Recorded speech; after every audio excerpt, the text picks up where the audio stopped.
both of whom can't go into churches without vomiting.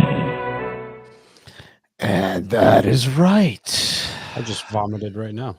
Oh, fuck, man. Tell me about it. Hey, look, everybody over there. Who's that? That's right.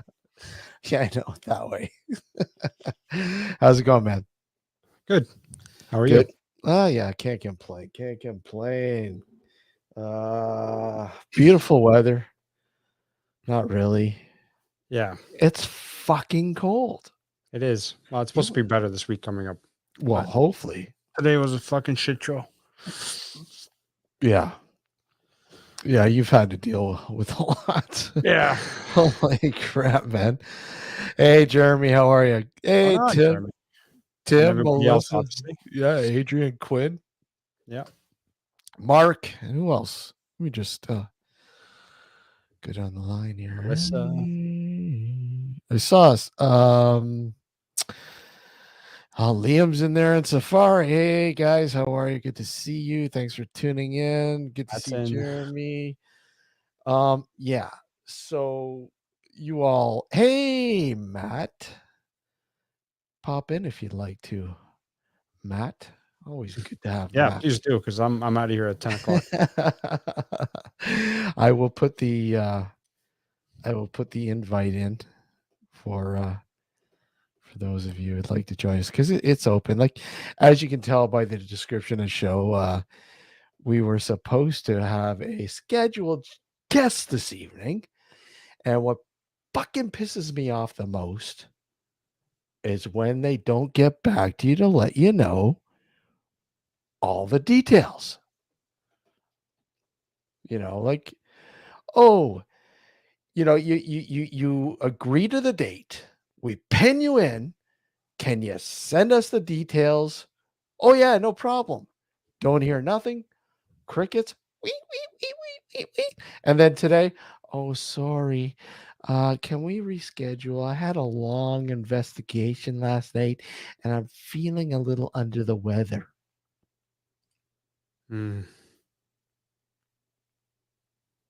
Nothing perturbs me more. At least fucking let us know Ahead of time. I mean, you obviously plan for an investigation ahead of time. You know you're going to have one. So, just give us a heads up. I might not be able to do the show. I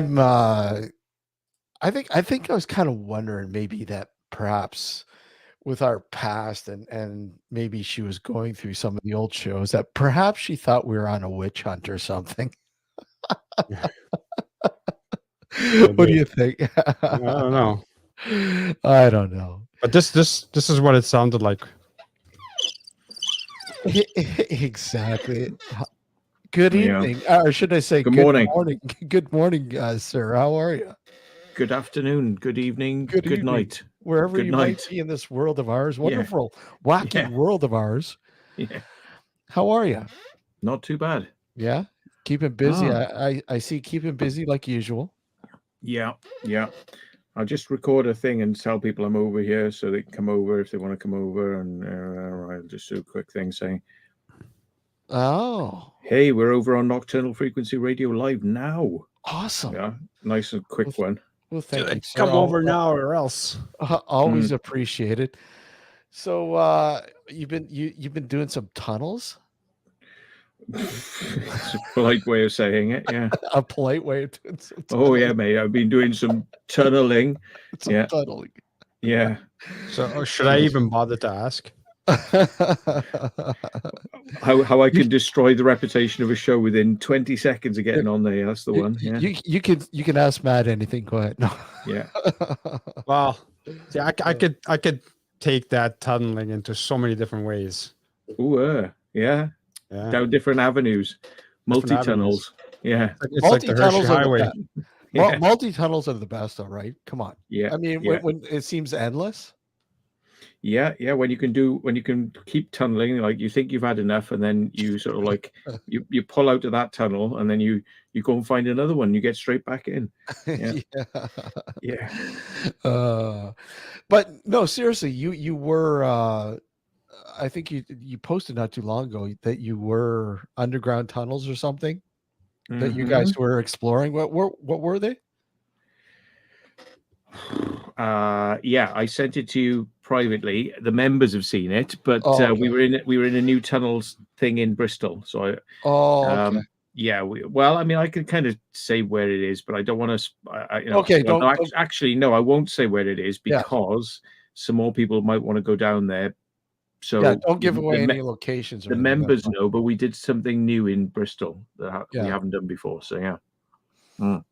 that is cool. Yeah. So it's a place that you've never been to before, this first time? Yeah, that's right. I mean, I've had it on the cards for quite a while, but it was because it was behind a big gate, and I thought, how the hell do you get in there? And there's two big cameras facing down. I was like, ah, so just go and do it. Just do it. And turns out probably those cameras aren't working. So it was a good call. Got in there, managed to do it, and I left a door open so that other people can kind of come and do it as well. There we are. I've just done what I need to do now. I have to upload the video. Sorry, I'm all yours now. There we are. Right. Mm, mm. Yeah, it was quite good because I've been looking at this place for a while, and it's not an easy one to get into. It's not just like open and just walk straight in. I had to climb over a fence, like hang down, get onto an electrical cabinet, hang down again, drop down 2 or 3 times to get down into this yard, and then yeah. So it wasn't easy, but it makes a good video. I did it on my own as well because I was feeling bored. I was like, Oh, nobody wants to come out and play with me, so I will have to do it on my own. so nobody else was with you. You just went down there yourself. What time of the day was this? It was evening time.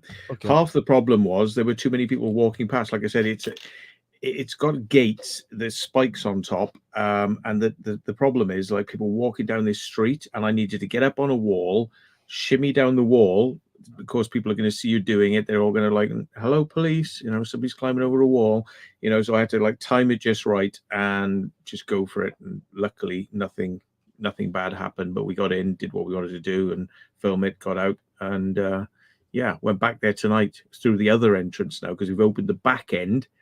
Now, the back end is a lot easier to get into without being detected. So tonight we went back, weren't detected, nobody around. Great. So, yeah. Yeah, I this evening we were supposed to have a guest, nothing to do with urbex or anything like that, but Yeah. just have you ever had that happen before? I have.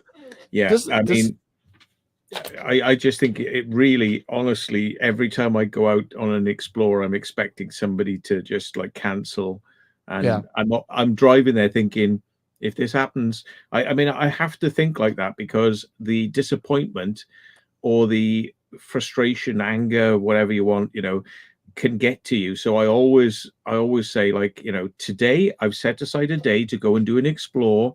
Now let's get on the phone. I bet you they're not going to answer the phone.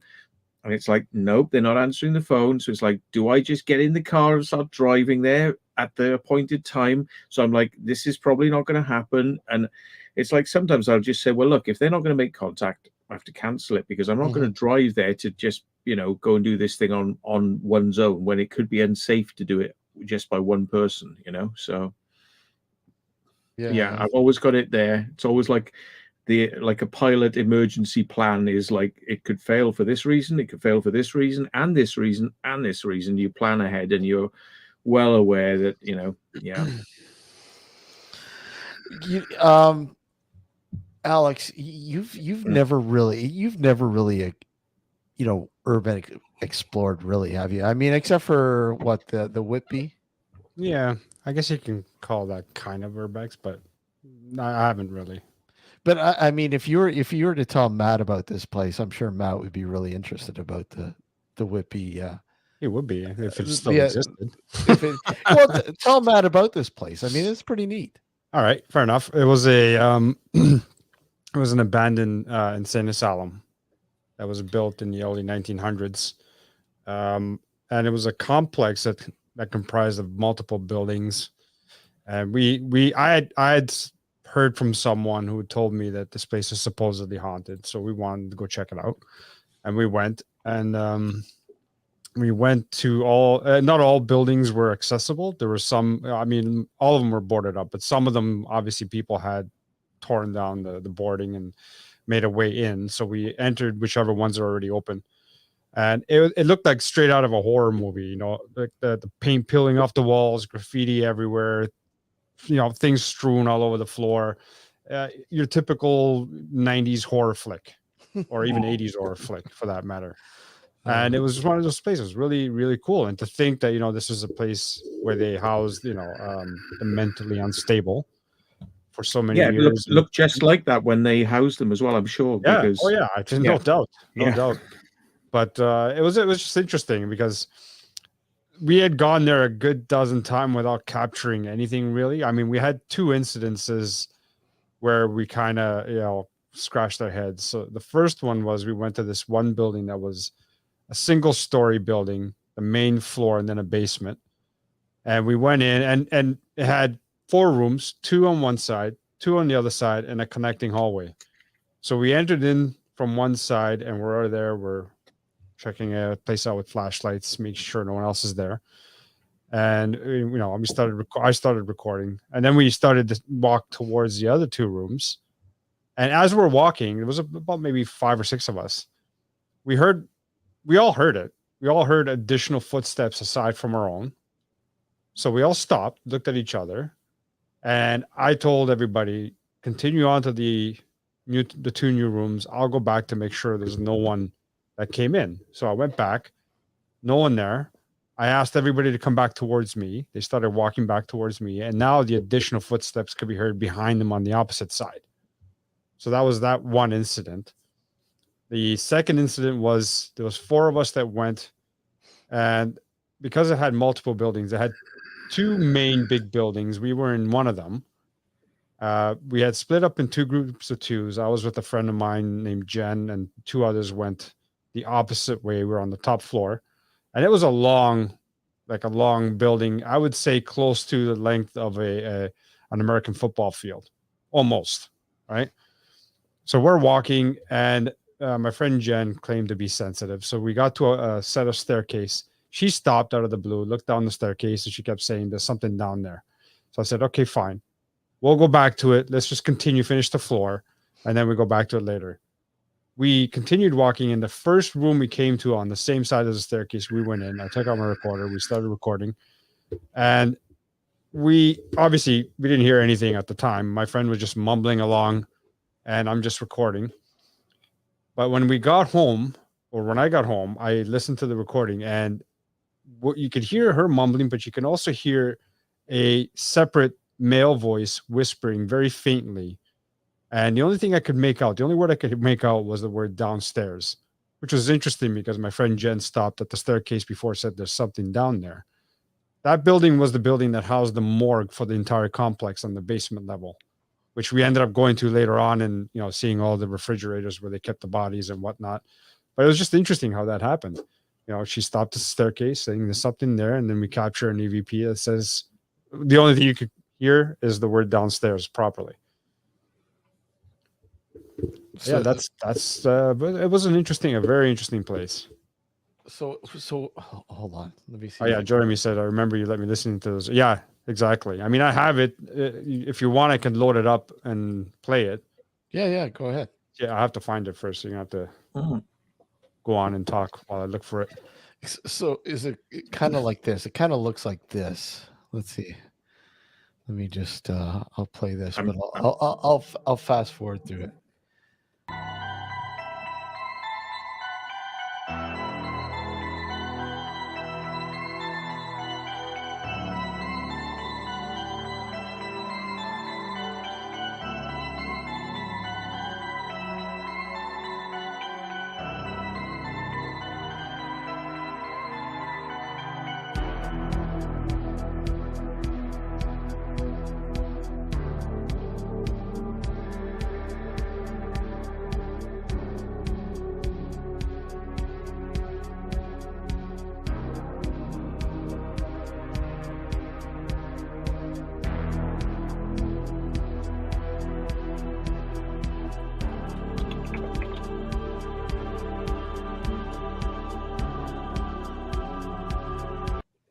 But you get the idea, yeah. Sort of like that. Sort of like the mod. They all look the same. I'm gonna have to change my diaper now.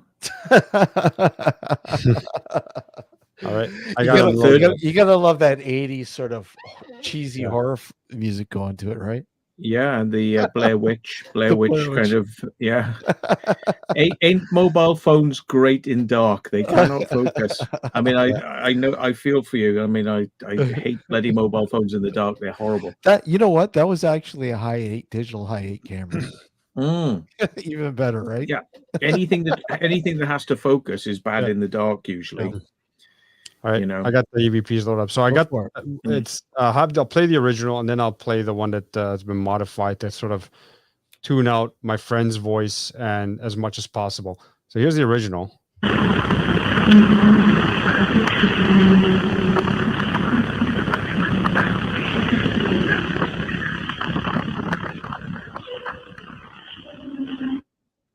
I heard the downstairs. You heard it, right? Yeah. Okay, so let me play the modified rate. It's going to be very low, so I'll try to crank the volume as much as possible. Did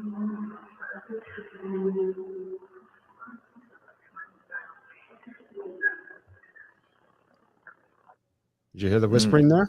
Okay. So I know what some people have said. They're suggesting that I'm the one who was whispering, but to put everything into context, let's just say this is the recorder. I had it about this far away from me, right? And it wasn't a very big room, but nevertheless, my friend was at the opposite end of the room, and it was very echoey in there. So this is why when you hear the original, it kind of sounds distorted because of all the echoing that's going on, and she's babbling on about something. Now, even if I were to whisper and I had the recorder this far away from me, you'd hear it a lot clearer than you do on the clip. I'd have to be really, really, really silent in saying what I have to say in order for it not to capture, my voice better than on that recording, right? And this is the argument I make. I mean, obviously, it's going to have to be one of those scenarios where people are either going to have to take me for my word, or they just don't believe me, and that's fine. If they choose not to believe me, that's their prerogative. But that's what happened. It was her and I. The other two individuals that were with us were at the opposite end of the building because we split up and we went separate ways. So it couldn't be them. And in fact, we had to meet up later, and we all brought walkie-talkies to keep in touch. And I told them, okay, we're done this floor. And we all met back where we started, and they were way down at the opposite end of the building. There's no way that them talking would have been caught in the recorder. Interesting. Yeah. Well, talking about EVPs. I don't know if I don't know if I've ever played this one for you, Matt. Let me know your thoughts on this one. Let me pull this up here. I honestly thought when he said, "Oh, I can play this for you now," and I was expecting like a funny, like a comedy, like a slapstick thing to come up, but it was the actual video. Yeah. Okay, where are we? That's why I started smiling and going like, "Here we go."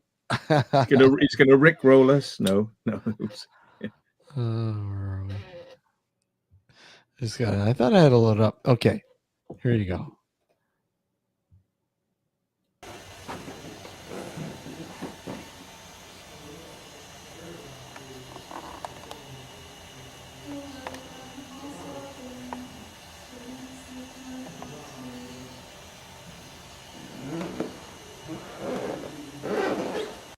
So I prop it up so you can hear it a little better.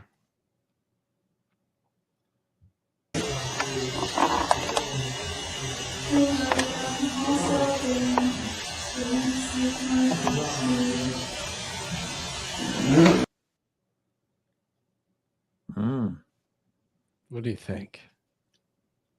Which one? Because I could hear various things. There was like a female voice, like going na na na na na na na. She was like sort of. That's the voice. And okay. So what's happening is you have some people who are downstairs in the kitchen, and then you have a videographer going through and documenting the house as we're talking downstairs.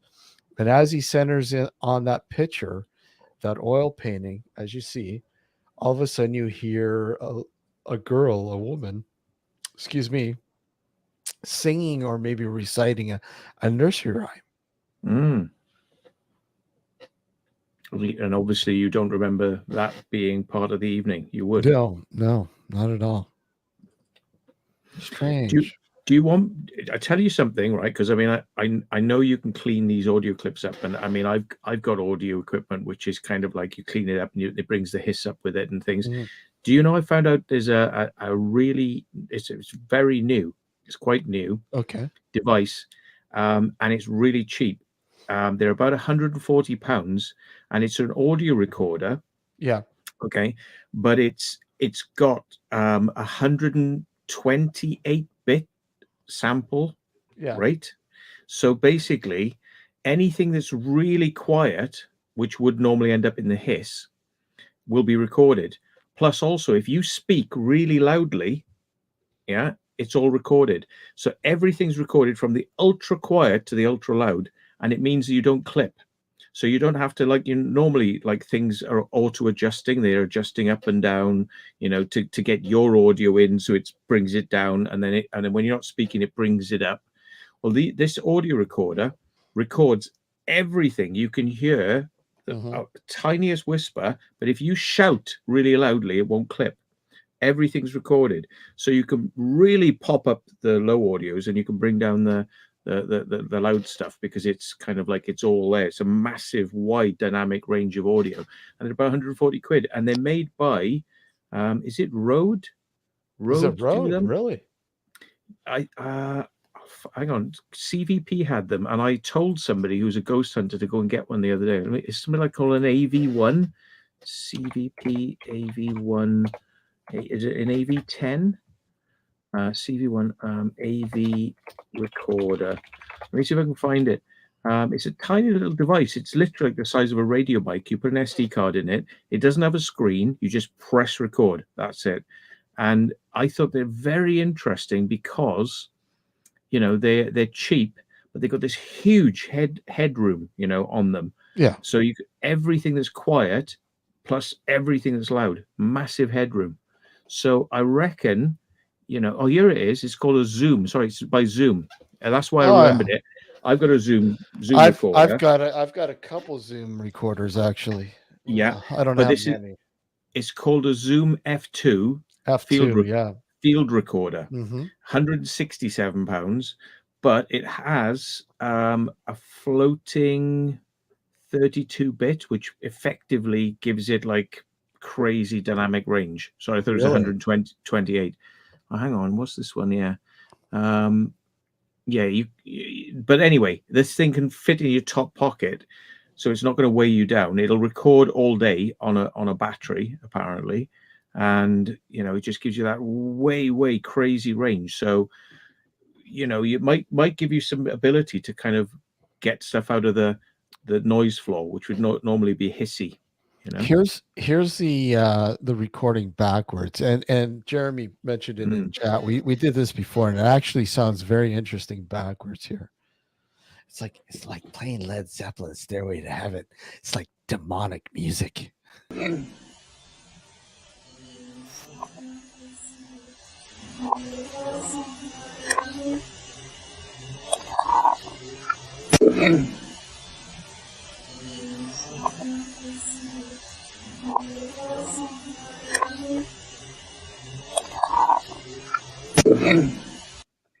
Interesting. Yeah. Interesting. But I don't know. Like I said, it's baffling. I've had a lot of people look at it and analyze it. I've heard people say it's German, it's French. And I'm, you know, doing the background research on the family that lived there. None of them have a German background or French. So I don't know. Weird. Well, I've got one which I haven't analyzed yet, and I hope that what we heard on the night is there. I just haven't had time because I've just been running around doing stuff. But we did a ghost thing in an airport, an aerodrome, RAF, and we were there sort of shouting out, sort of like, apparently there was some sort of bomb was dropped, 6 people were killed.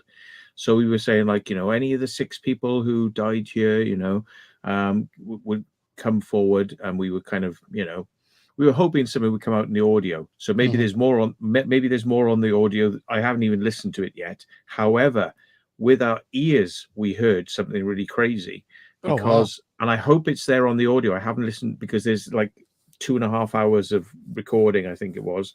So I just haven't had time to go through it with a tooth comb. But anyway, Andrew, Proving Demons, he said, well, I've heard this works sometimes. He said, I'm gonna, because it's war related. He said, I'll play an air raid siren. So he brought it up on his phone. He played an air raid siren. He was like, and when it went off, we heard numbers of footsteps, like as if there was a whole group of people running down like a corridor, and it was like, and we all went, "Did you hear that? Did you hear that?" And it was like, "Yeah." And then I said, well, hang on. Every single corridor has glass, stones, sticks, rubbish, So every footstep we made was crunch, smap, break, smap. It was like that the whole way in there. So we're standing there, and the moment he plays this sound, suddenly you get all these footsteps, but you don't get any. None of us heard any crunching or breaking glass or anything like that. And it literally sounded like so.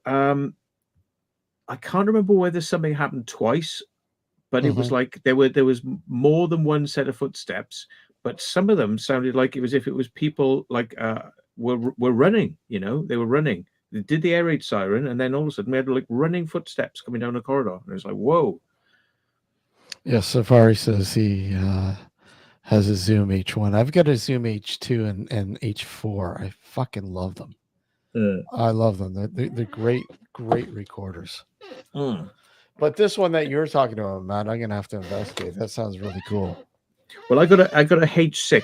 The only good thing about it is there's lots of multiple inputs as well as the mics on top, so you can record like loads of different inputs. However, this little one has what this doesn't have. It has this really high-end floating 32-bit. So you basically, you don't have to worry about your noise levels, because like if you just shout, you destroy the audio. But I don't know if yours does this. It also records a second track that's lower. 4 tracks. So But it does record the second track. Yes, it records a second track, which is turned down, so you don't clip. Yeah, absolutely. Yep. Yeah. So, but you don't need to worry about that, because it's all recorded into one clip with massive headroom, so it picks up everything quiet and everything extremely loud, and it's all in there. Well, let's see. Hold on. Let me see. This is an example here. Let me see if I can pull it up here. Called again? The Zoom what? I think it's an F1 field recorder. Okay, it's not there. It's basically like you don't have to know much about the audio recording, and you don't have to be constantly checking your levels and this sort of stuff. It's just like press one button, forget about it. It's on sale here on Amazon.ca for $299.99. Zoom F1 SP on camera microphone. That's a bit expensive. I think you'll probably do better than Amazon. Yeah. Well, it's you know what the problem is here in Canada, we get reamed at the ass for a lot of shit. So yeah. Let me see if this is the one. No, that's not it. I'm trying to pull up the one I wanted. This was taken with the Zoom 4. The thing is, we should have 3 separate cameras recording. I've probably got my Boblov was recording, which is very compressed audio, but you will hear everything. It's very clear. It picks up distant sounds, birds chirping in the distance, all that sort of stuff. But it's very noisy. And then you've got my Pocket 3 camera, Andrew with his camera, and Dan with his camera. So there's potentially 4 cameras. And if we all captured the same thing, we might be able to hear it from different perspectives. That's if we caught it at all. Yeah. But, well, there was one time when we were at Waverly Sanitarium in Kentucky, Louisville, Kentucky, and we had 2 recorders recording in one room, and it captured a moment here. Let me see. I'll pull those up here. I'll play the audio from both. Okay, where are we? Okay, this is the first recorder.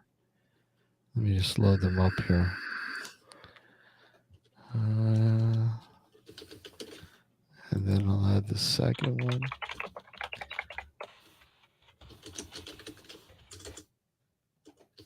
Here's the second one. Okay, so here's the first one.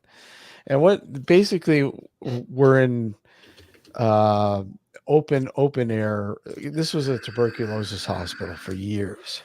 So a lot of the bottom two floors have windows.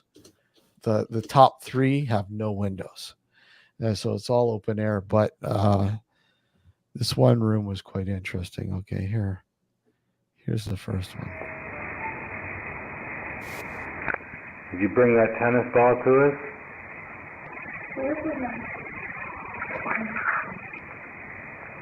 Could anybody please make a noise? So what'd you hear then, Matt? Girl's voice in between. So you've got a question being posed, and then all of a sudden it seems like a response to the question, and then you have a lady talking at the end. I'll play it one more time. Did you bring that tennis ball to us?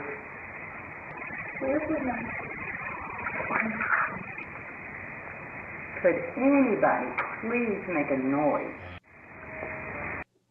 Okay, so there's the first recorder. I'll play the second recorder captures this as well. Did you bring that tennis ball to us?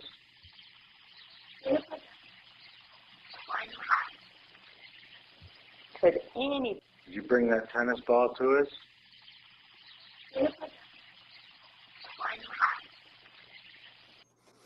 Now, in the first recording, you hear the first little bit clearer than the second little bit. And then in the second recording, you hear the second sort of a little clearer than the first bit. It's really interesting how it interacts with each other.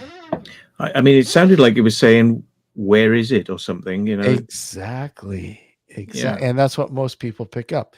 Or where is the ball, or there isn't a tennis, or there isn't a ball, or whatever, something like that, along those lines. So it seems like you're hearing like a response to the question that's being asked, but I don't want to force feed that into everyone, but whatever. But I mean, an example of two separate recorders capturing the same sort of scenario, but slightly different positioning. Yeah. But weird. I heard no ball. Yes, I don't know how to do it, but there is a thing that you can do. If you have two of exactly the same photo taken with two different cameras, you can superimpose them on top of each other, and you can remove noise in a way that they do with star photos. Mm-hmm. So they take photos with stars and they're taken apart, then they put all the photos together and they subtract all the things that are different, which is noise, so they only have the things which are the same, which is the image. And I think I should look into this, because you should be able to do that with audio as well. You should be able to take two samples taken on different recorders, put them together and subtract the difference. Yeah, so the difference moves away, and then what you're left with is the additive, which is you have the final thing. But it's not just overlaying, it's not just playing two tracks together, you're actually performing a calculation on it. Exactly. Yes. Yeah. So I wonder whether you could kind of extract more out of it if you were able to do that. It's just interesting. Yeah. I was running it on a program. I can't remember which program it was. What program was it again? But Was it Pornhub? Yeah, Pornhub. Mm-hmm. But for some reason, it was it would load them both up, no problem, and then all of a sudden, trying to get them to play simultaneously, it would not start. Melissa was asking me to play the there's more to it, Matt, with the EVP that I just played for you there. There's an actual, let me just load it up here. We had CCD cameras in the room next to us, where we were doing that sort of EVP session. And let me just load this up. And there was like we had rigged up this old heavy ball because there was like, talk about a little boy who would interact with you by playing with toys and stuff like that. So we rigged up this old ball, put it on top of a quarter, and we drew a circle around it to, if it moved, it would show that it moved, and so on and so on. And every time we kept checking the ball, it didn't look like it moved. It looked like it was stationary the whole night. But then when we got home and I went through all the video footage, there was like literally 9-10 hours of video footage from all these cameras, each. I finally found a portion of the video that, and mind you, this is like 2004. So I mean, security camera wasn't the best night vision, but I mean, you sort of get a gist of seeing the ball rock back and forth. And the weird thing about this ball, in the end, it returned to sit back up on top of the quarter. It's the weirdest thing. So I'll play the video here. Let me just share the screen here.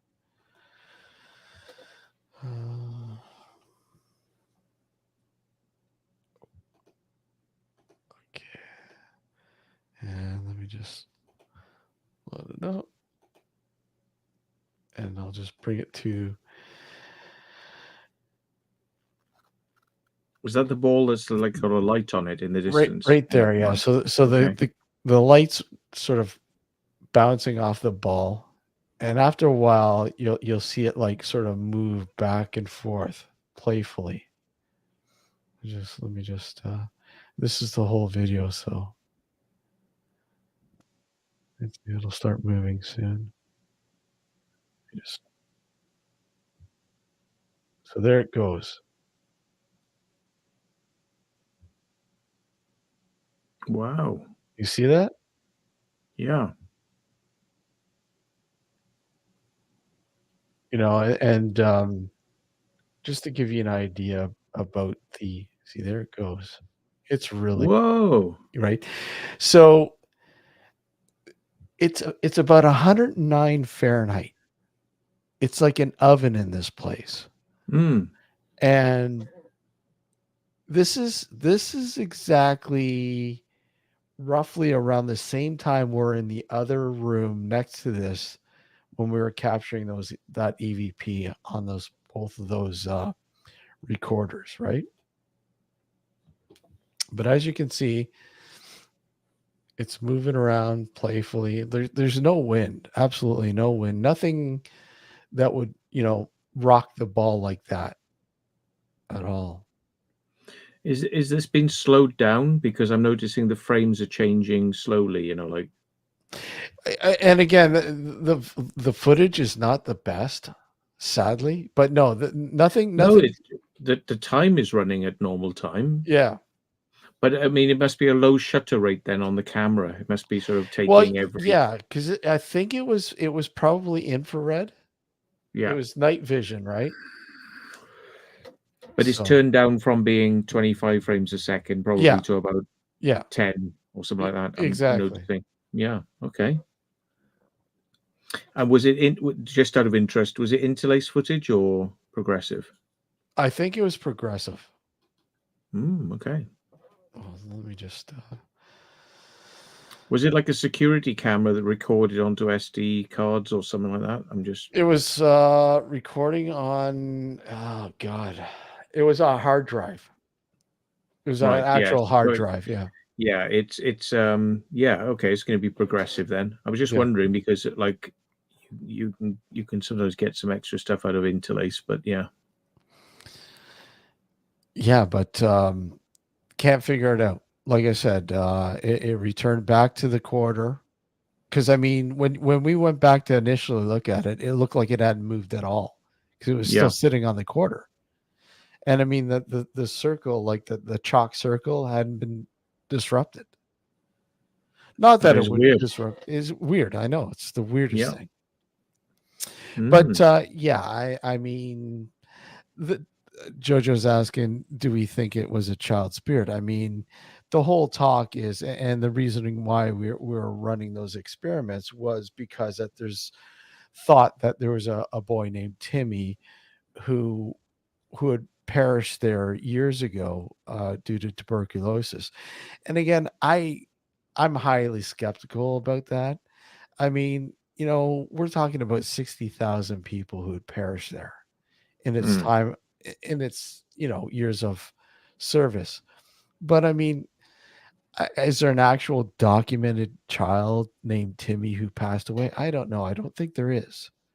But I mean, anyways, there is talk that, this boy would interact with people and say, "Hey, look it, I'm here.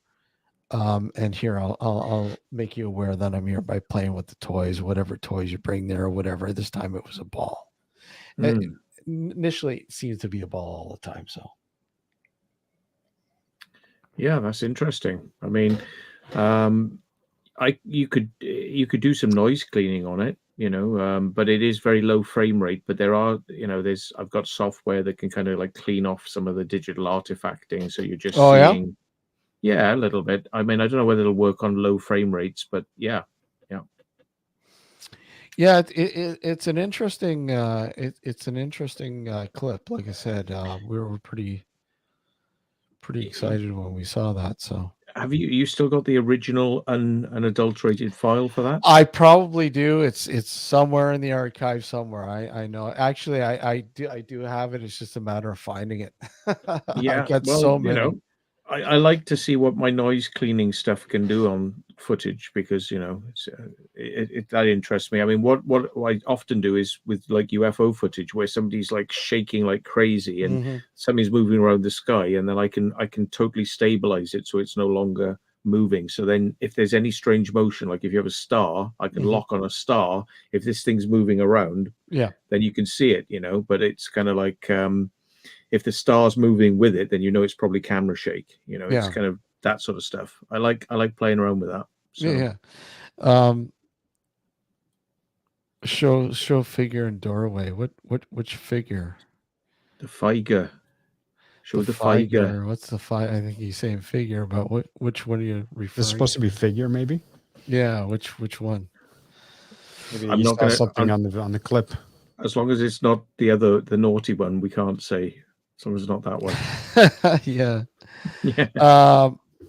Yeah, Matt. We played a few. I'm trying to find the one though that I wanted to play for Matt. That. Well, I tell you what. You line that up. I'm going to have a quick comfort break. We'll be back in a second. 2 seconds. For it. Yeah. Go for it. Yeah. But I mean, I know I have it. It's just. You should send him that clip so you try to see if you can clean it up. Yeah, I gotta find it. I mean, I have the. It's still on the hard drive. I don't think I've even used that hard drive. Melissa said that it's Steve and his fishnets. Yeah, Melissa, you don't want to run away screaming, do you? Yeah, you don't know the half of it. Let's see, where are we?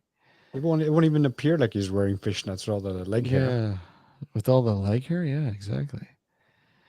See, now I can't find that recording. It drives me nuts. I've got so many. Hold on, maybe let me just see. This is probably it. Let me just.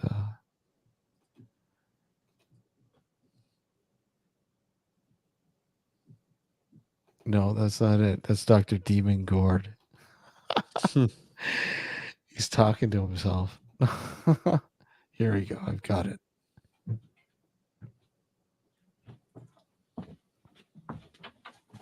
This is the one here, so I'll load this up. Hey, that comfort break was more of a get some more beer break. Get another beer. Yeah, you get me interested now. Look, I'm taking off my top. I'm ready. So this one was captured in a guest house of a a huge mansion that was owned by the Harem Walker family, which is their whiskey family. And during Prohibition here in Canada and the US, people like Al Capone were at this place picking up booze and everything else during the good old days. But anyways, the guest house was built in the 50s, I think 40s or 50s. And I like the way his accent says he's like saying guest house. Yeah. And it's like ghastly. That's the French side of him coming out. Yeah, ghastly. Ghastly. But it was ever since it was built, they've had the people have lived in or stayed in this place. I've had a lot of weird shit happen. In fact, a lot of brutal, like there was a married couple that was living in there that ended in a very brutal way.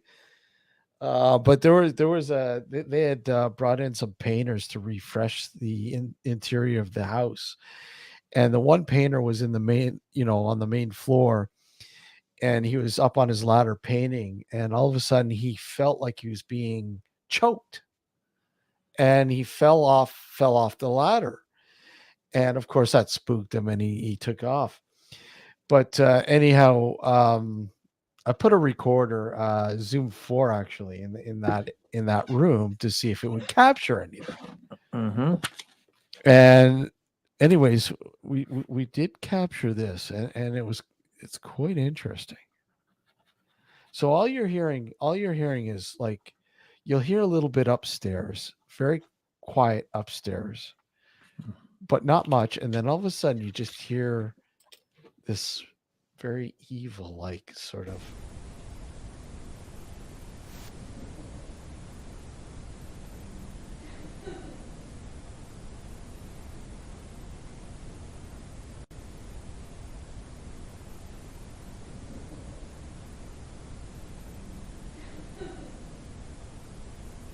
Do you hear that? I heard the it. Yeah. Is there like a before it? Yeah. So is the not? Is that Yeah. paranormal? It's almost like it's like a laugh, like a female laughing. Right there with the recorder. I'm not saying that's what it is, but it's what it's, some kind of sounds like it. Weird, just very, very odd, intriguing, because there's nobody there. It's weird. I mean, sometimes we can mistake animals, right? Animals can make sounds that sound like human. Yeah. I mean, I thought it could possibly be what that is, but as far as I know, there was no other person in the house at the time of that happening. Hold on, what's this here? It's weird. I caught myself on one of my most recent videos where I just met a farmer, and then afterwards I was mumbling to myself. I was almost like talking. Didn't think it'd be picked up by the camera, but I was basically going. I was taking the piss because this farmer had said, like, oh, you're not meant to drive over this bit of ground. So I'm like under my breath going, like, yeah, you're not meant to drive over this bit of ground. And I'm sort of like doing that. And but that I know that was me. I know it was me. But I'm just wondering sometimes whether or not, like, you kind of talk to yourself, whether that gets picked up. I'm not saying these are. I'm not saying these are. Oh no, I agree. I agree with you. But I just throw that in there.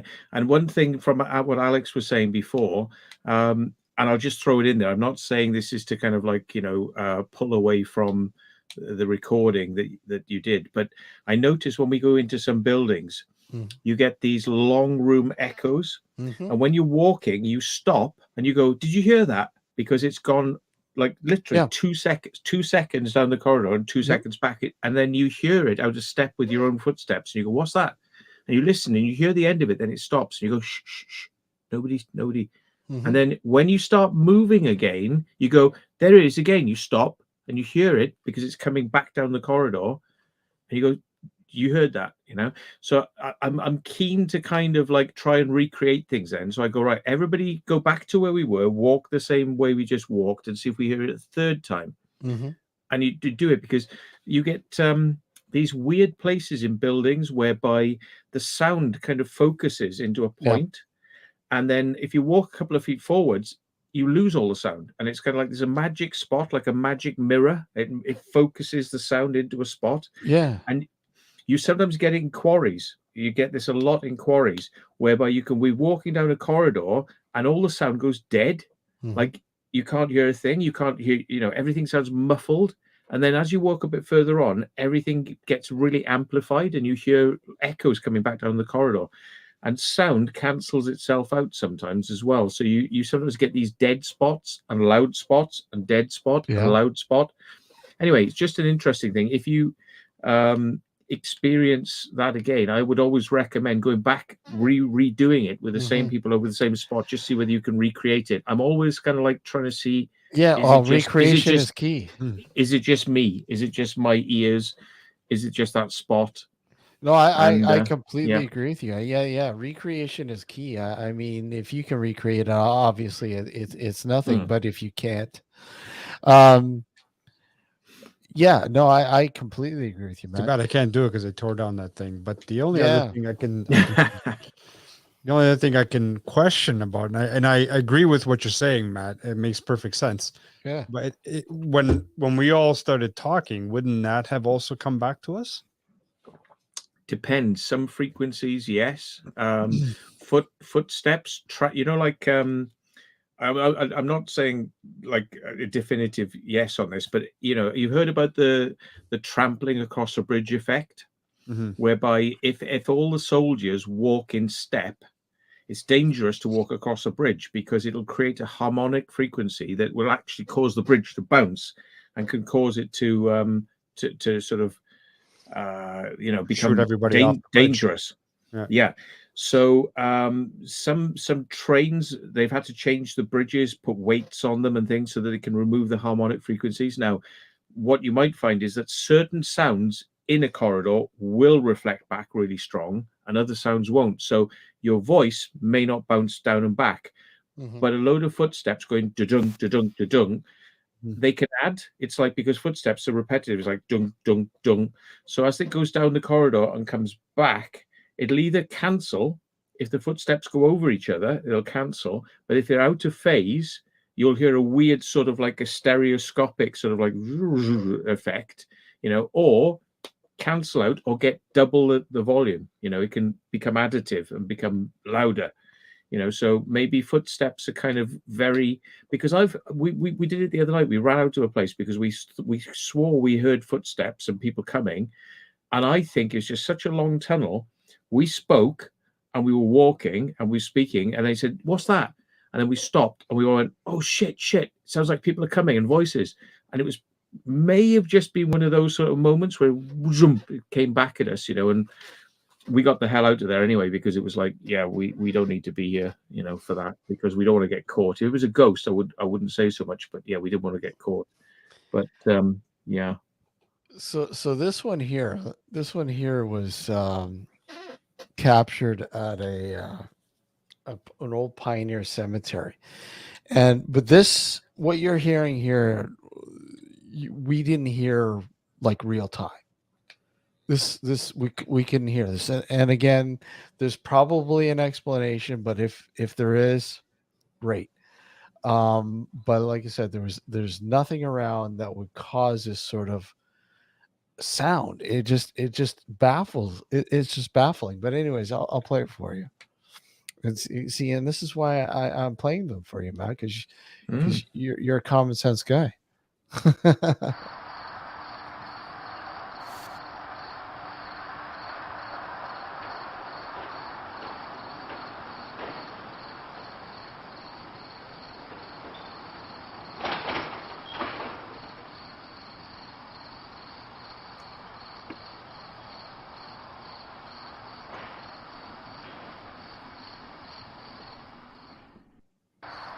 So doors. Yeah, it sounds like doors. And this recorder stationary. It's not moving. So I mean, it's a stationary recorder, and basically there's literally nothing like this. With this set, this was probably about 1 or 2 o'clock in the morning. So trying to control the environment a little bit more, a little bit quieter. Everybody knows an exterior location's harder to control from contamination and blah blah blah. But there was absolutely nothing around this. Alex, you've been to DeForest. Yep. You know what DeForest is like. Mm-hmm. And I mean, there's very, very little interference. So, anyways, I'll play it again.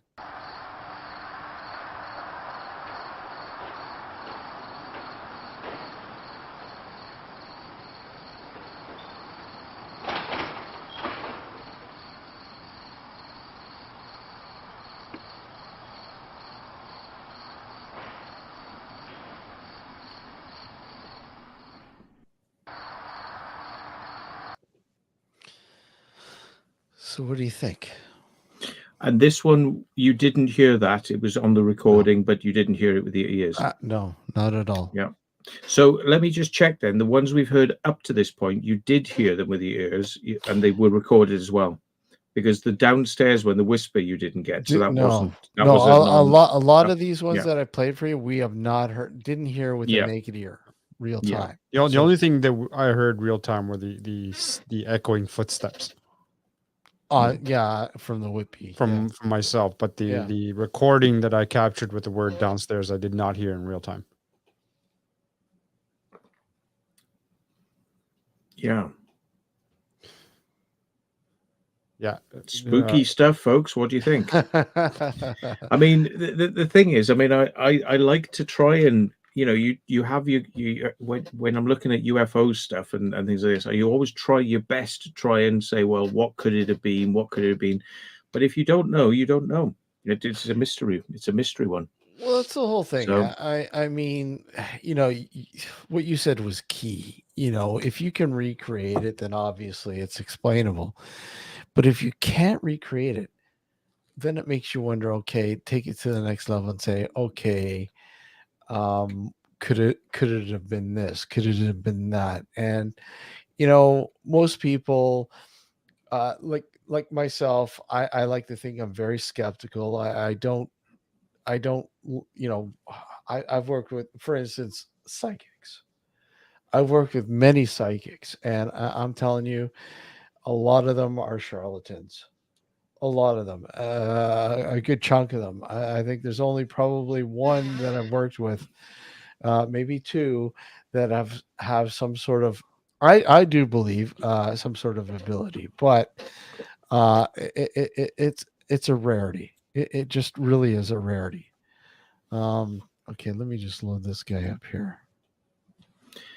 Yeah, I know some people who do psychic readings, and they've actually just said to me, "Oh no, I'm just giving people what they want." It's like it's an easy way to make money, and they've actually admitted it to me, and I'm just like, oh, really?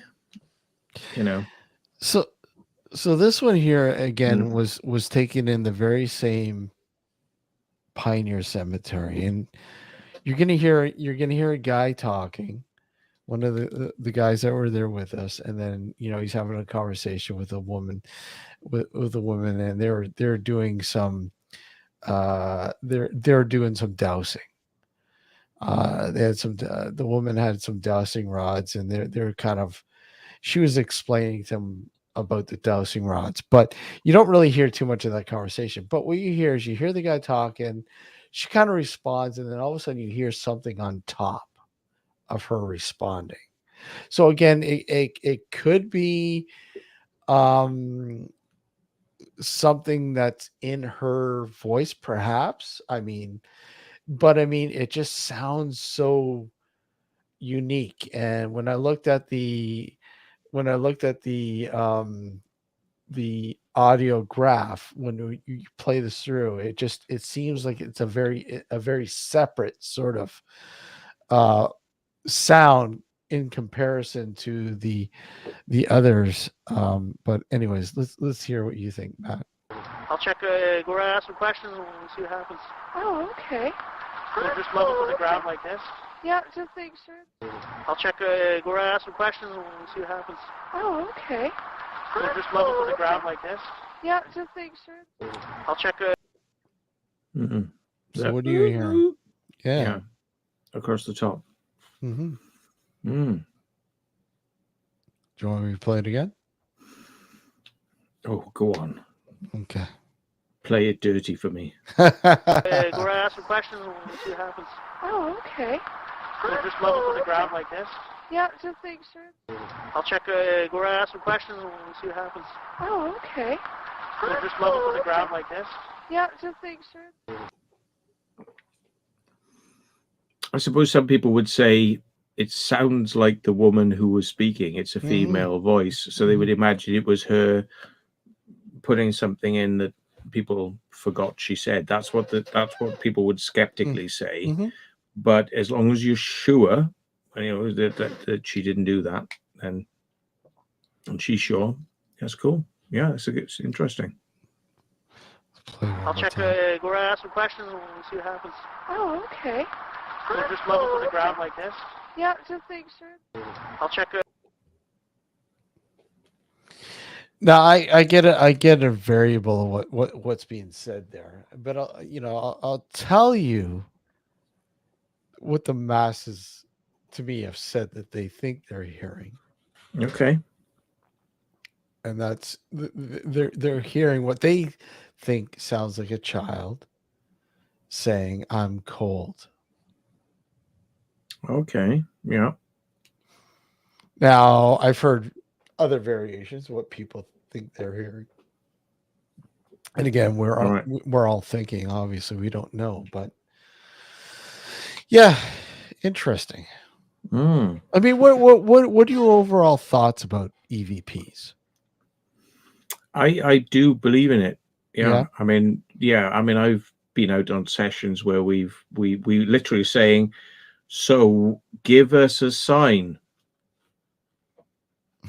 And then when we get home, it's like, give us a sign. Voice, voice, voice. You're actually, you because you frame it like that, it's like you're trying to be quiet for the response. So therefore, there shouldn't be any noise in that point.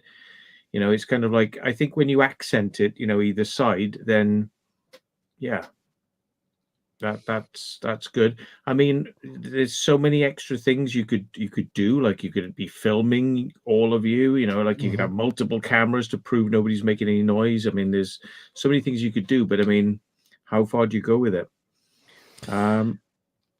I know that some people like these little mini recorders, like these little dictation devices, and I think the reason they like these devices is because they're highly compressed.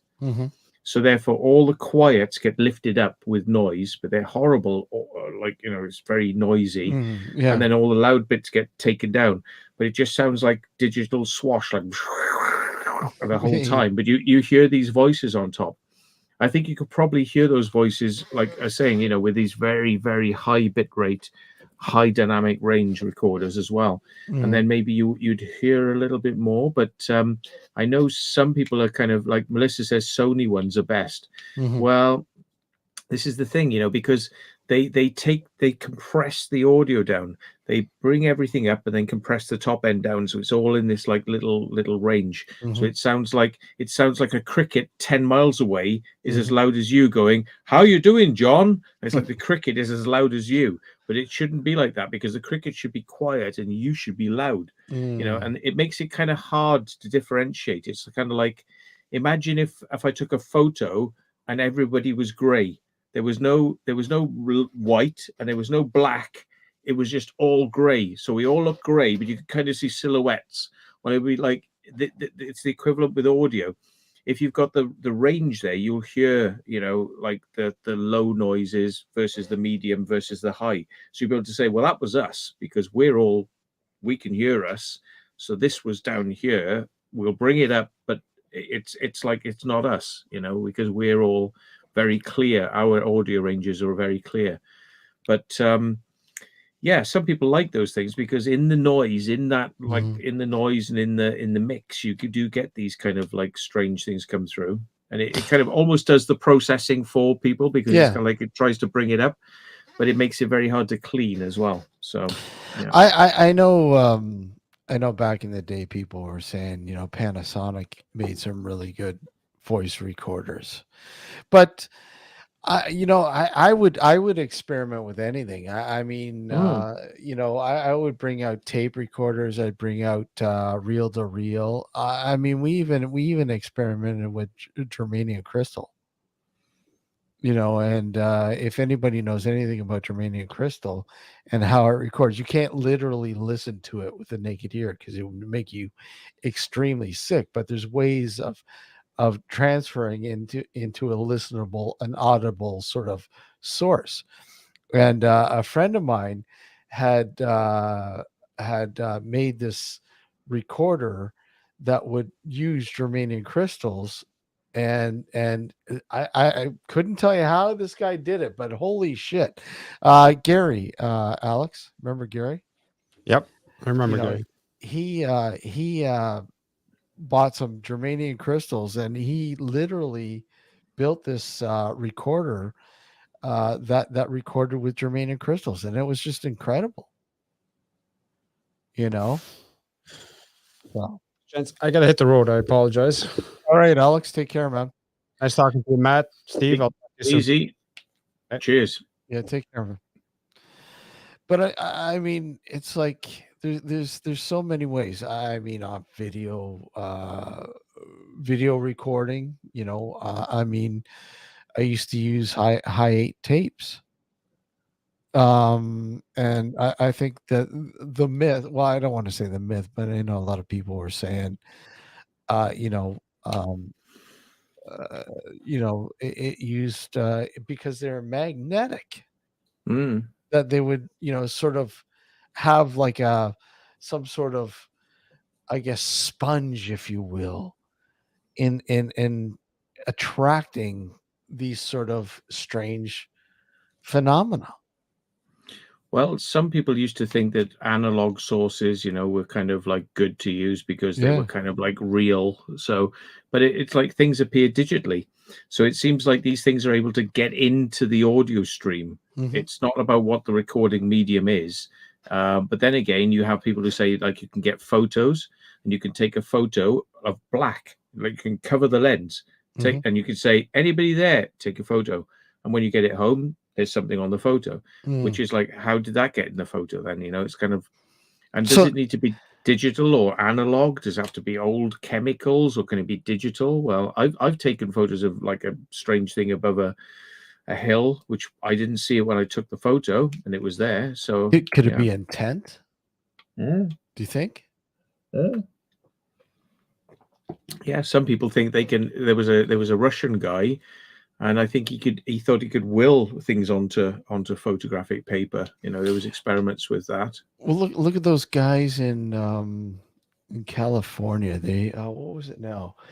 They had these they were living in this flat, and they were getting these mysterious messages in the flat. I can't remember. When they would take a photo in the flat, and in the photo there'd always be this message writing, and they couldn't explain why they were taking Polaroids, and literally they would say you can bring any Polaroid, and they took it to the test. They told this guy from the local news paper to bring in his own Polaroid camera, fresh, cartridges with film, and blah blah blah. Take a Mm. photo anywhere, and guaranteed you're going to get like this mysterious writing. And sure as shit, this guy would get some mysterious writing in the photos, and they couldn't explain what was causing it. I mean, you hear about these strange phenomena all the time, and yet there's literally no way to explain it. Yeah, that is interesting. I mean, if it's sealed photographic paper, Yeah. there should be no reason for it. However, I will tell you one.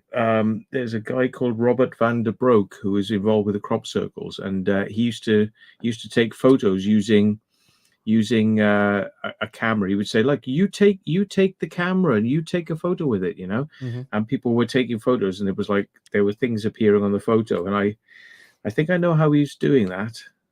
A friend of mine who's like well into he's actually a fraud investigator for casinos and things like this. So he's looking for things, and he said, I think this is how he's doing it. And I was like, oh my god. So yeah, I mean, there are ways to kind of do things like that, but you have to have access to the equipment. If it's something where you say, like, bring it along your own camera and your own film, provided they're not in on the gag, as it were, then there shouldn't be any reason why that should be happening. But scientifically, they will always say, oh, there's always somebody in on the gag. There's always someone in on the gag. Obviously. Yeah. And that's science for you. I mean, they're always going to, and you know what? 9 out of 10 times they're always right. 9 out of 10 times. But I mean, there's always that phenomena that, I mean, even science shakes their head at. I always say, right, the paranormal world will always do things in a way because I believe the paranormal world is intelligent. Yeah. It's not silly. It's not dumb.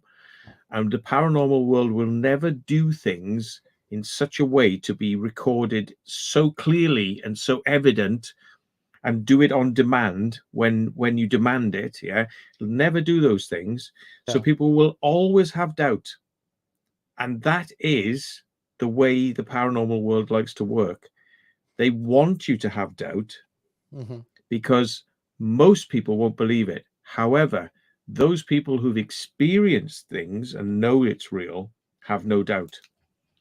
It's very hard to convince the non-believers unless you've experienced it yourself. And that is the biggest problem, because all the non-believers will go, you can't make this happen now. You can't make it happen under these conditions, because if you go into a science lab, it probably won't. It won't. Something will stop it from happening because they don't want. The paranormal world does not want the world to have that proof. It doesn't. And it's playful. The paranormal world is playful. When you go, do this, it won't do it. When you pack up all the equipment and go back home, it'll do something for you. And it goes, ha ha. And that's the worst thing in the world, because it's like, unless you realize the paranormal world is either fucking with you or has a sense of humor. So what do you think? Yeah. So what do you think? I mean, when we're continuing with the paranormal world, if you want. Excuse me. And we know, we know that the paranormal, meaning he's being choked now. Yeah. The paranormal. Yeah. And I've had a lot of weird shit happen at this place, I could tell you. A lot of weird shit. But anyways, I would expect nothing less. I mean, come on, look at the stuff you're into, come on. But I mean, the paranormal is yet to be explained, right? I mean, it's outside science's explanation at this current point of understanding. And then a lot of it, within time, will be explained away. But I mean, you look at a lot of the, the greatest mysteries, like death, life after death. What happens when we die? Right? I mean, is that something that science will explain one day, do you think? Maybe one day, but I think they're a long way off at the moment. I mean, you've got two camps. It's like the religious camps, which is like, oh yeah, you die, you go to heaven, you're a spirit. There's which is very well respected. I mean, let's face it, like half the world believes that when you die, you're going somewhere and you're a spirit. And then you got the other half of the world, which is skeptical and scientific, and that's bollocks. That's complete bollocks. We can show you why you're faulty. You're faulty. You're not a good. You're not good at taking evidence, and the brain lies to you, the eyes lie to you, this lies to you, these people lie to you, everything's a lie. It's like, so you got the faith versus the skepticism. Yeah. And in the middle is where everyone else is kind of going, what do I think? And it's like, well, what do you think? Do you want to find out? Or are you just waiting for somebody else to give you the answer? Yeah. Yeah, exactly. Yeah.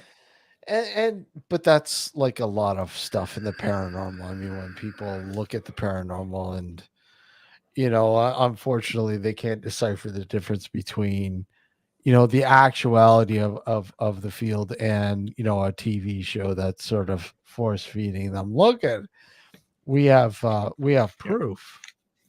Oh, and TV shows, they never fake things. I mean, they No, never God, sex. no. They never No. sex things No. up. No. Never Never. happen. Never. I mean, there was a TV program recently. I mean, I just sorry to like jump in, but I can't remember what it's called. They can tell us in the chat. But it was a program where these people were kind of like on a mission. They felt like they had to go here and they had to do this and they had to do that, but not a lot happened. It's like not a lot happened in the program. And I thought, wow, this is actually what paranormal research is like. It's like 99.9% of just sitting around waiting for something to happen and nothing happens. And then just 1% of something happens and you're not sure what that was. And I thought, well, that's actually a very honest TV program. But it was like, they even tried to sex that up, like coming next week, oh, we think something might be happening. It was like nothing happened at the end of the show. And they were honest about it. And I thought, well, that's a very unique approach, because they're trying to sex it up because you're waiting for the, well, when's it going to happen? What's going to happen? It was like, not a lot happened. And I thought, well, that's actually quite honest. And I can't remember what it's called now. People will know the show if you what was it? And these people were like on the road going all around the place, and they were waiting and waiting, and they were expecting this, and they were hoping for this, and recording, and they were very, but nothing really happened. But they showed it like it really happened. That's how it is most of the time. You get sniffs, whiffs. Like somebody's farted, but it's like, but you don't get to see some huge anus depositing things. It's like you get this very faint whiff in the wind. Yeah, I mean, most, it's like when you're a kid, and I always equate it to this, when you're a kid, watching wrestling or something, and you're like, you buy right into it and saying, look at this is real. And then you get old, as you get older and you start to think, well, hey, look at a lot of this is staged. It's you're never going to get employed by the WWF, are you? Yeah, right. But what happens in Fight Club stays in Fight Club. No, come on now, Steve. Come on. But I mean, it's the same with the paranormal shows, right? I mean, let's be honest. It's there to entertain you. I mean, if you want to believe it, that's completely up to you. That's your prerogative. That's fine. But I mean, they do give you a glimpse of what does kind of happen, but you got to remember, 4 or 5 hours are edited down to 30 minutes. So they're just going to a lot of TV programs like to only record for a maximum of 1 hour because they want to get back to bed. Yeah, exactly. And whatever they get during that time, they will milk it and milk it and milk it, and sort of like enhance it and shock, and sound effects and things like that. I mean, paranormal exploring is quite sedate and quite like slow, and not a lot happens. And then things happen, but it's kind of like you wonder, and it's people are expecting to go out there and it'd be like, Gozer, the Gozerian or Slimer coming around the corner. It's not like that. It's very boring,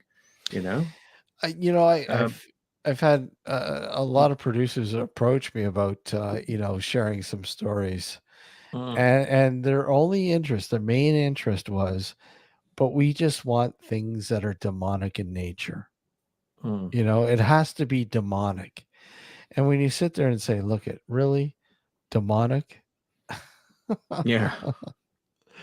I mean, it's gonna enrage the Christians, you know, that everyone's gonna be like, ooh, you know, it's like the television, they have to sell it, you know. I mean, you remember that, like, if it was what would be the equivalent of these goggle box, you know, goggle box where they have like people, or Big Brother. Yeah. But Big Brother's fake, you know. Mhm. They inject the moments. They Yeah. inject the, you know, they've got to get it going, because otherwise people just be sitting around just chatting and doing shit, you know. So they have to inject the moments. What paranormal TV programs do is they take whatever they've got and they source it up to the maximum. So, Absolutely. I mean, would people want to watch 5 hours of unedited material, you know? And it's like, maybe I think it's a good idea, because, you know, me, I'm like Mr. Uncut, you know, just Mhm. put it out there and then see if somebody tells me there's something there, because I'm not going to watch 5 hours. I can't even, you know, I'm like listening to it. I'm like, yeah, there's the main things. People are going through it with some people will go through it with a fine tooth comb, and they'll find what I never realized was there. That's great, because there it is. It's all 5 hours. It's unedited. You know, you can see we didn't, like, there was no staging, you know, but the moment you start editing stuff, I think people are going to say, like, oh yeah, you know, what went on behind the scenes, that was all planned, you know, and this sort of stuff. So Yeah. Nightlife mentions Derek Corder. I mean, he's definitely one of the I know over there in the UK, he was one of the butt end of the stick with a lot of people. Derek I saw Corder. him I saw him the other week. Yeah. He's dead. He's not dead. He was having a coffee with me in Weatherspoons in Devizes. Yeah. Oh Just kidding, God. folks. Just kidding. Somebody. Matt 420 said, Steve, didn't you have a freelance painting EVP as well? The girl painting one. Yeah, that was the child That was singing the one. That was the Oh, one. right. Yeah. Well, he already showed that. Yeah, he showed that Well, one. I Yeah. can play it again if somebody wants to see it. Hold on, I'll play it again. Mm. Just load her up here. Oh, where are we? But I mean, I do recommend people go out and do these things. But I mean, if they're expecting like instant gratification, I think you're into the wrong Yeah. thing. Yeah. And that too. I mean, if you can't handle scrutinization, forget it. You don't want to get into this, because I mean, people, if you bring forward, you know, saying, look, I got proof of the paranormal, I got proof of ghosts, I got Yeah. proof of this. You know what? Somebody's going to shoot you down, and you're not going to like it. You're not. Anyways, here it is. Here, I know somebody wants to see it.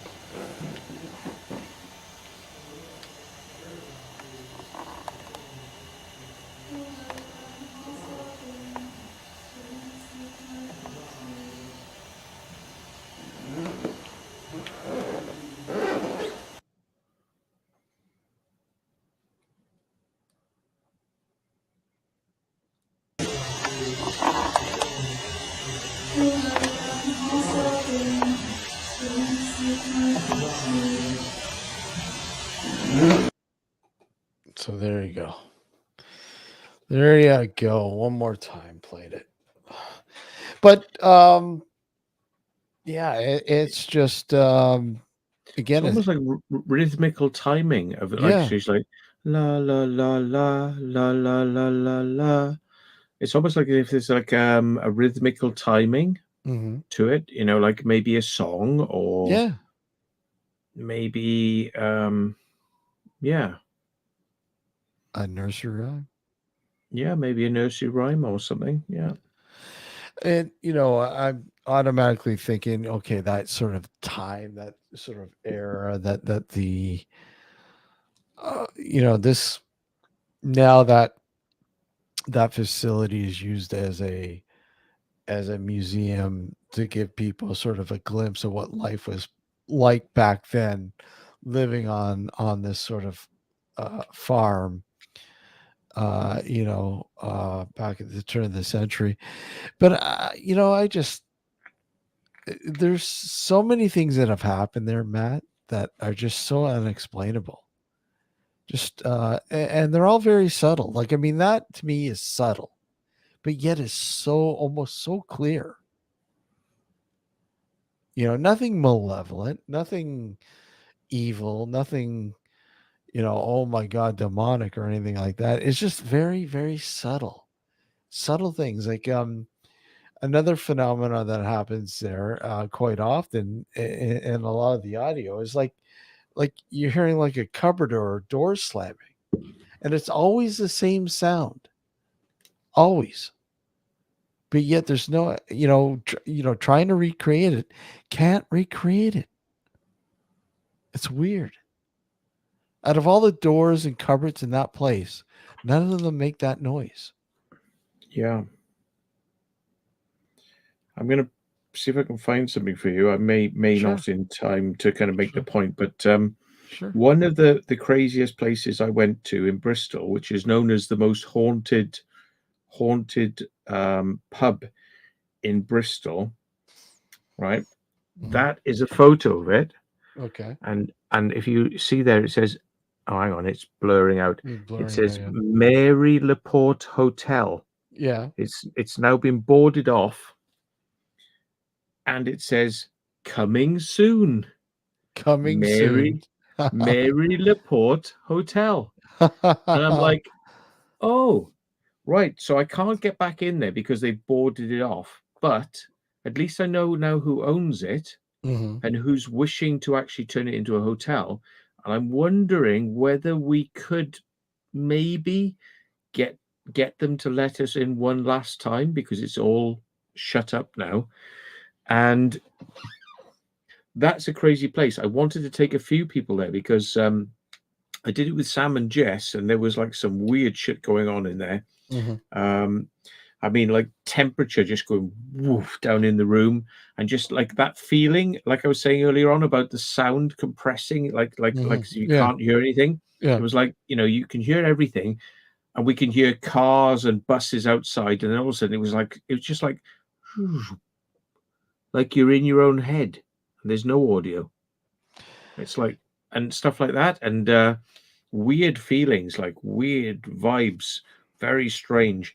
I would say that's the most active place I've ever been in, and it is supposed to be not Britain, Bristol's most haunted pub, and it's now going to become a hotel.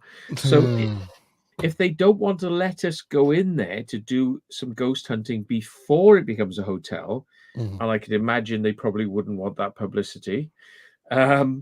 Unless, of course, they wish to, maybe go along that line and go, hey, come and stay in Bristol's most haunted hotel. Yeah. But one way or the other, if they don't want to let us in, I'm just going to be sitting back and waiting to hear, like, is anybody having weird experiences in this hotel? Because, I'm going to be like listening out for that. If they, if they don't want to let us in, maybe there will be some weird shit going on there. And I might actually go and stay there for the night and see whether or not it feels as weird. That would be cool. But I mean, Yeah. how often? But I mean, Matt, you go to a lot of these locations. I mean, you really just don't go into paranormal or sort of ghost hunt. You just go in for just the location, document Yeah. it, see what's there, and I mean, how often does something unusual happen when you go into these places when you're really not there and you're not really expecting it? Very rarely. Yeah. Yeah, very rarely. There's very rarely I ever get a weird feeling, or, very rare. Mhm. But that was a place that definitely did sort of like raise my, it was like raising my hairs on my arms. Yeah. And it was like, maybe you say, well, okay, it's meant to have that kind of potential, so Mhm. therefore you're amplified. But like, I mean, I'm not a baby with this sort of stuff. I'm like, I'm going, bring it on. I want to see it. Come on, do it. So you're the You know? type of guy that would go into this big facility, like say 850,000 square feet, whatever, Yeah. and the dare is go walk in there with no lights on at night, and you would do it Hmm. without issue. I wouldn't do it probably on my own No. because of the danger aspect, but Okay. Yeah. you know, I would be quite happy to. I'll go to that end of the building. You go to that end of the building. I Mhm. mean, you know, that sort of stuff. But yeah, I want to see stuff. I want to hear stuff. I Mhm. want to Yeah. feel what's going on. And even if something is going on, I'm kind of going, yeah, it's probably an animal. I'm still analyzing. I'm still going, yeah. You know, but I like it. You know, I think it's good. You know, I don't think I'm not going to end up dead. Yeah. I always go what my grandmother used to say to me. She said, "You don't have to worry about the dead. It's the living you have to worry about." Exactly. I go by that, like, you know, kind of philosophy. It's like, yeah, the ghosts can scare you, Well, I know. but they ain't gonna kill you. No, Yeah. I mean, I think there's only one documented case in the U.S. where a ghost was responsible for the death of a human, and Mm, that's the Bell Witch case mm. in Tennessee. So I mean, they actually blamed the ghost for the death of John Bell. You know, and I mean, that's not too often you hear that. You know, a ghost is actually blamed for the death of a human being. Wow. Can you claim on the insurance for that? I know exactly. Yeah. What kind of money can you get for that? My husband was killed by a ghost. Really? Can you prove it? Uh, Yeah. might be a little hard. You know. You're going to Oh. get a bigger premium on that one. You know, like your next insurance, like. Oh yeah, exactly.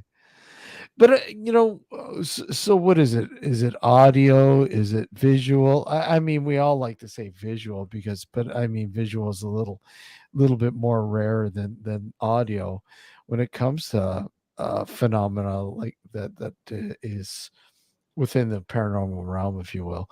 But I mean, you know, what would be sort of the the crown jewel, if you will, if you were to go into say a place that's supposedly haunted and look at it has some sort of lore.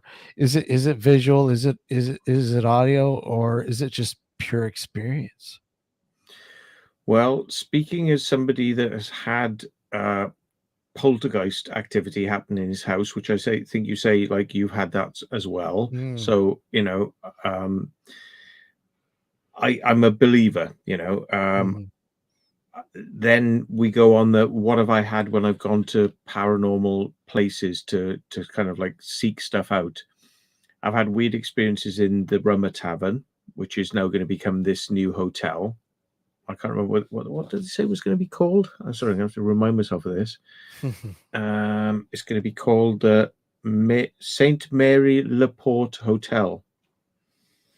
Right. So, you know, that place definitely raised my hackles.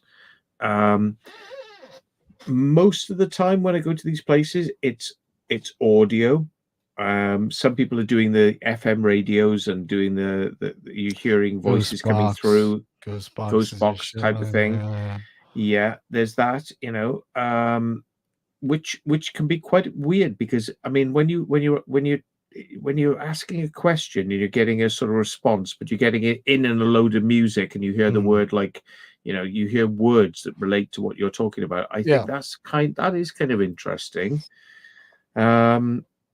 Visual is very rare. Mhm. Visual stuff is very rare, and uh, I often overlook it, but people do say that the number one overlooked experience with ghosts is smell. Yeah. And speaking to somebody years ago who was a big spiritualist, they said, you know, that the smell is the number one sense you're born with. Smell. Mhm. It's how animals find their way to their mother's breasts is Mhm. smell. Mhm. And it's often overlooked because it's the number one sense you're born with, and it's the number one sense you die with. You'll lose your eyesight long before you lose your smell, your sense of smell. So I wonder if we overlook smell, but we're always wanting to see something, Mhm. but we often hear something, but we ignore what we're smelling. The smell aspect. Yeah. Yeah. So, and I do it because when we were down in that place the other day, and we heard the sounds, and we were like obsessing on the sounds. I don't think anybody, not even me, I wasn't ready for what about smells. I wasn't even thinking about it. It was like we were going for the obvious. We were going for the spirit box. We were going for, like, we did actually get some stuff from an infrared sensor went off, and an ultrasonic sensor went off. There were other things going on, but I mean, like, you go for these obvious, like they're low hanging fruit, and then it's like you forget things like smell, and smell can often lead you places. It can lead you down a corridor, or and I forget that one. I always forget it, and I have to remind myself more to be more aware of smell, because maybe fragrances and things are leading you into places, so Well, I remember having an experience with smell, and it was quite unusual, to be honest. But the scent, the smell that I was getting was just something very, very familiar at a time when it just seemed okay. Look at, I shouldn't be. It was like a floral sort of scent, and I'm sitting there going, okay, there's no need for this to be here. It doesn't make any sense, but yet it's here. Does this mean something? And it's always stuck with me because it wasn't anything major. The incident wasn't anything major. It just seemed very odd. Okay, this familiar scent. I know this scent. It's familiar in terms of maybe a family member who had passed away that was associated with them, and it just it just stays with you. Like you said, scent is so overlooked, and it is so important because I mean many people will paranormal order, freaky shit.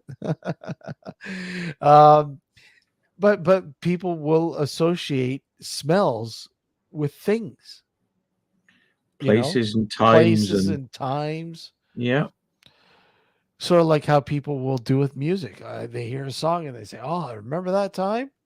yeah. Smells the same thing.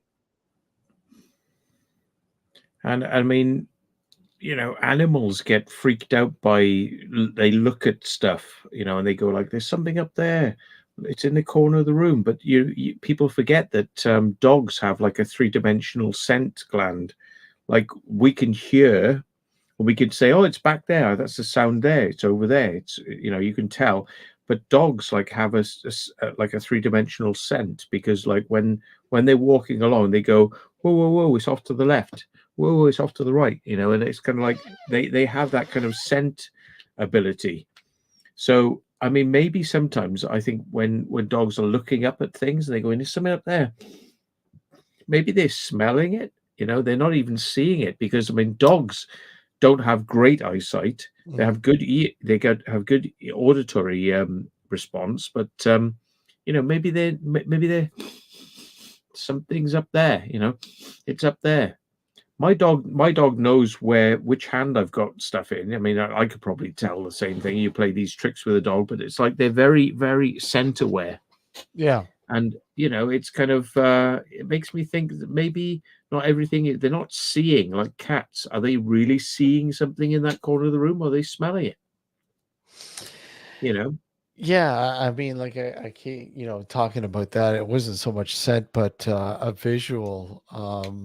that I experienced many years ago. I'd gotten home.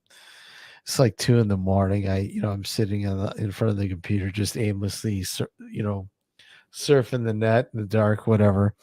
And my cat was lying down on the mat in the main hallway there. And all of a sudden there was this like burst or flash of light. Just it's almost like an imploded sort of scenario.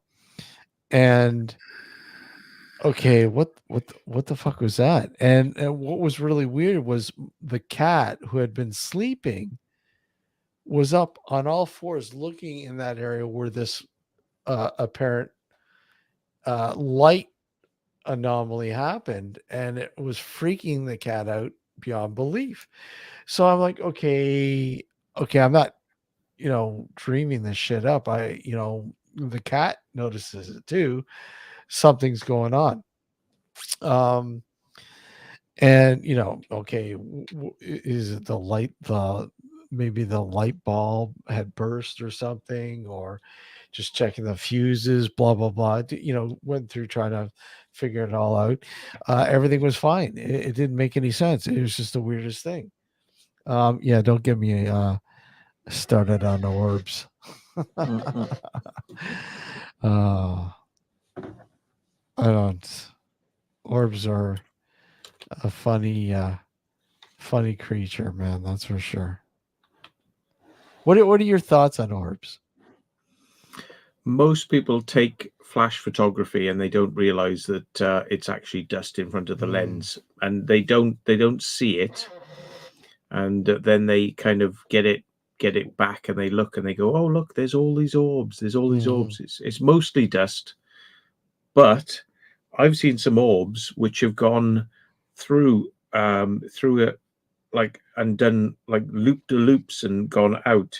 Yeah. And if you work out that's 125th of a second, it would meant you have to jerk the camera like this to kind of get these kind of motions, and you think like that's thousands of G to be able to do this, because this thing was all the way over and it produced very fine loops and went round.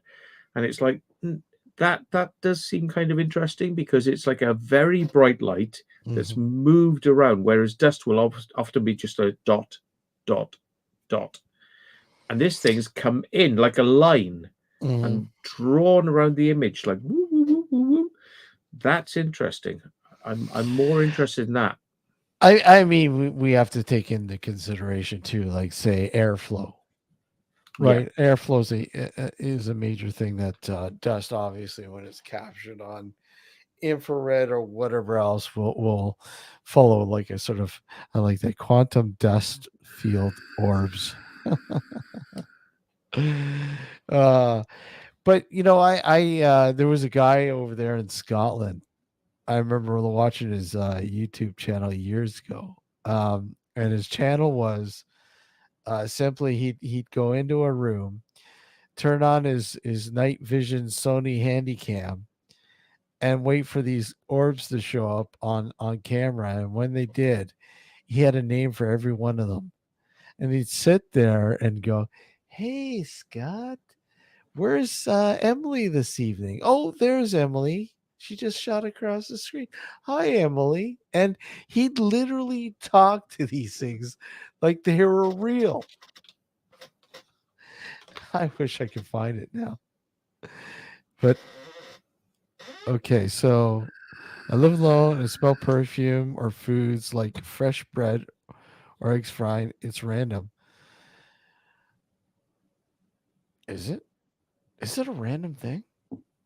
Smell. It's just weird. It's the most overlooked kind of potential paranormal area, because people just go, oh, I must be smelling somebody else's food, I must be smelling something else, and they kind of ignore the fact that maybe it's an alien smell. It shouldn't be there. It's not something that's normal. So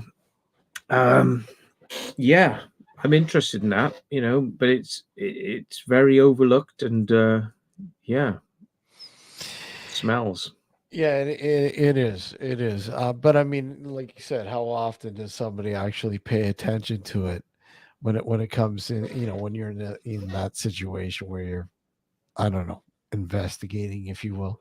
I mean, some people do actually take it into consideration. I mean, there's a lot of people. Well, that's my source of expertise. I'm a scent expert. Yeah. I've I'm verified. I'm certified. I'm a certified scent explainer. Well, you know you get people who like put oh their yeah. name to saying I'm a wine taster.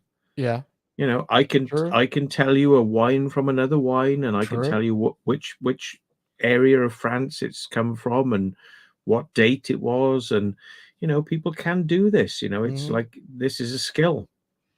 It Yeah, yeah, you absolutely. know But when a person comes across to you, Matt, and said, "Look, I'm I'm an expert in the paranormal."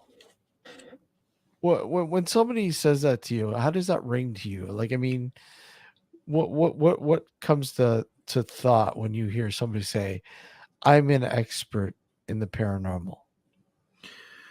well, you have to be obviously a little bit kind of discreet, and not question it too much, and kind of just go with the flow, Mhm. because you don't want to offend.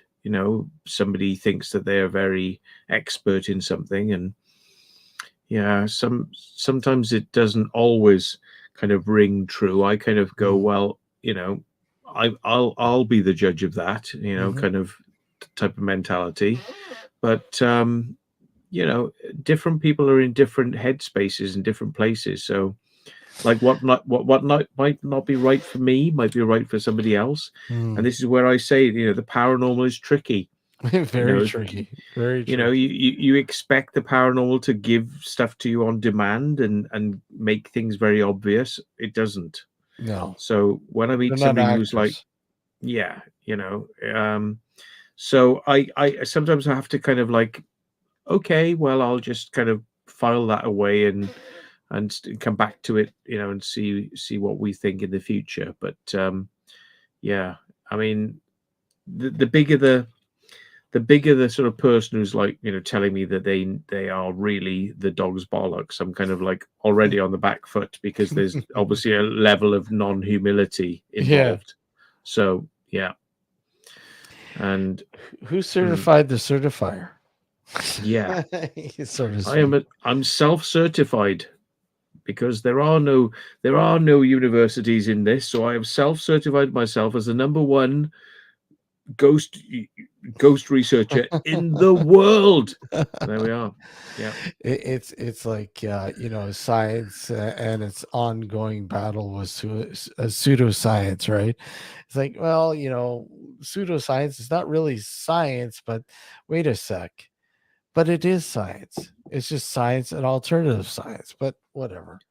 There's always Yeah. an ongoing squabble with that as well. But hey, anyways, I that's think that people often want to be, like amazed and excited and scared, by these experiences. And I think you have to kind of like you have to try and put that to one side and try and be rational, hmm you know. Um I think the paranormal feeds on scaredness as well. So it's like they can kind of trip you up and get you very they can get you very much, on the back foot, and then you kind of wonder what did happen there, because there's so much going on that you're not kind of being rational. yeah. um I like the idea of doing paranormal research. I mean, I've read about this kind of approach to it, Mhm. whereby you've all got to be very sensible, very adult, not easy to scare, and you go into a place and you don't feed back to each other. Don't try, if something happens that's weird and freaky, Keep it to maybe yourself. keep it to yourself, Hmm. write it down, and then later on compare your notes and say, at this time, this happened. At this time, I smelt this. At this time, I think I heard this. And compare your. Oh, sorry, that's the beer. Uh, Yeah. Yeah, compare your notes, because then you've got something that like scientists would probably go, yeah, they're either lying to me or that's kind of interesting. How do they all get that at the same time if they aren't all influencing each other? And that's the thing. That's important, and that's something that a lot of people employ. Excuse me. And especially when you're reviewing findings, same thing like audio. Don't tell me what you're hearing. I don't want to hear. Have a person designated in collecting what everybody's hearing. Send an email or message to that person and let them know, but don't tell each other what you're hearing. And have that person,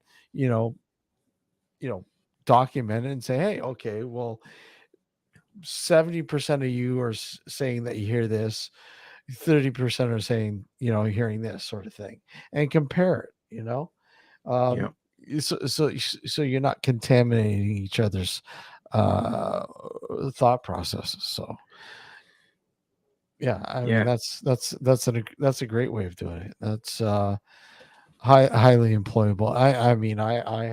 We have employed that quite often. So, which is why I don't do a lot of it on my channel, because I would have to be more clinical, and kind of like say, right, everybody, we're doing it like this, so we can kind of get something that, sorry about the squeaky chair, by the way. It's like that is actually here. That's not like a ghost, by the way. It's not the ghost of the squeaky chair. It's have I got a new orange top? No, it's an old orange top. This is a hand-me-down from my uncle. I sort of like, it's a rugby top, and I've got a few of them, but luckily they were orange. I don't know why. Maybe he read my mind. They were orange. It's it's a time. Matt, we're gonna close it up, but okay. Thank you for coming on. No problem. No, it was interesting. Always fun having you on. Always interesting having a conversation with you. And folks, obviously, I know a lot of people here obviously know the Secret Vault. You know where to go to find Matt. The Secret Vault. Yeah. Always some really cool stuff. Matt, thanks for coming on and keeping everyone entertained over at the Secret Vault, man. Always great. Thanks very much. Take care, my friend. We'll speak to you soon. Are you going to do a private now, or? No, I unfortunately I have a lot to do first thing in the morning, so I got so we're not going to carry it. No, I would recommend we do a private though. Okay, hold on a sec. Okay. Yeah, so this is the private bit, folks. Yeah. Take care, everyone. Have a good one. Okay.